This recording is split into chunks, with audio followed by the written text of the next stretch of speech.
কালামে পাকের মধ্যে বলছেন, মাসালুল লাযীনা ইউনফিকুনা আমওয়ালাহুম ফি সাবিলিল্লাহি কামাসালি হাববাতিন أنبتت سبع سنابل في كل سنبلة 100 حبة উচ্চ বলুন আল্লাহু আকবার।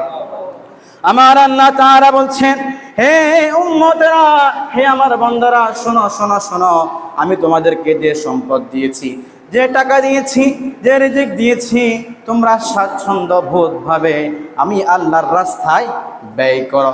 তবে ব্যয় করার মধ্যে একটি শর্ত থাকতে হবে, একটি নিয়ত থাকতে হবে। আমি যে দান করব, আমি যে সদকা করব, ওই সদকাটা হবে আল্লাহর জন্য। কার জন্য? কথা বলেন, কার জন্য? আল্লাহর জন্য। যে সদকাটি করব, এই সদকাটি হবে নবীর জন্য। আমার আল্লাহ তাআলা বলছেন, আমি তোমাদেরকে যে সম্পদ দিয়েছি, যে ধন সম্পদ দিয়েছি, ওই ধন সম্পদ থেকে তোমরা ব্যয় করো। ব্যয় করার সাথে তখন আমার আল্লাহ তাআলা একটি জিনিসের সাথে আপনার উদাহরণ দিয়েছে। তোমরা যে 1 টাকা দান করবা, 1 টাকা দানের বিনিময়ে আমার আল্লাহ তাআলা বলছেন, তোমরা যে 1 টাকা দান করবা, ওই 1 টাকা থেকে একটি সরিষার বীজ কি হবে? সরিষার বীজ তোমাদের নামে লেখা হবে। সরিষার একটি বীজ থেকে 60টি